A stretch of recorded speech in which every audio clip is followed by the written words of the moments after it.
అసహ్యకరమైన పని అది. అలా చేయలేదు విజయ్. చేయాల్సిన అవసరం లేకుండా వాళ్లే రాజీనామాలు చేస్తున్నారు. అంటే విజయ్ మీద ఎంత ధైర్యం ఉంటే వాళ్ళు రాజీనామాలు చేస్తారు బేసిక్ గా.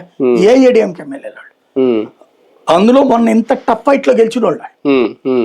అంటే విజయ్ ని వాళ్ళు యాక్సెప్ట్ చేస్తున్నారు, బలమైన నాయకుడుగా నెక్స్ట్ ఉంటాడు స్టాలిన్ కి అన్నటువంటి.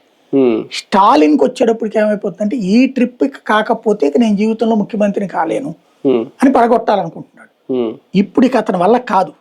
ఈ ఇన్సిడెంట్ జరిగిన తర్వాత చట్టపరంగా పెద్ద శిక్షలు పడతాయని నేను అనుకోను. అతనికి ఏమైందని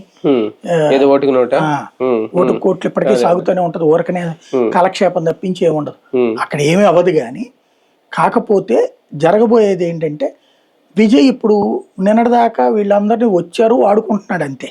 ఇప్పుడు దీనికి కూటమి పేరు పెట్టేసి ఇక జీవితంలో ఇక డిఎంకేకి లేదు ఛాయిస్. డిఎంకే వెళ్ళి రేపు బీజేపీతో పొత్తు పెట్టుకుంటే వర్కౌట్ అవుతుంది, లేదా కథం అయిపోయినట్టు దాని పని. ఎందుకంటే కాంగ్రెస్ వదిలేసినట్టే అంతే కదా, కాంగ్రెస్ తో వెళ్ళలేదు అంతే కదా.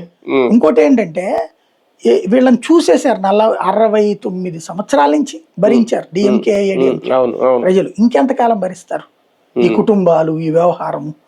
విజయ్ కొత్తగా కనబడుతున్నాడు, అట్లాంటప్పుడు ఎందుకు ఉంటాడు? స్టాలిన్ కుంటే ఉండొచ్చు భయం, ఓకే మీరు అన్నట్టు నెక్స్ట్ కొడుకు అవసరం. కానీ డిఎంకే పార్టీలు రెండూ భయపడుతున్నాయి విజయ్ని చూసి, అతి తక్కువ టైంలో. అది కూడా ఎందుకు అంటే గెలిచిన తర్వాత, అవును గెలిచిన తర్వాత ఇప్పుడు ఒక ఏడాది కూడా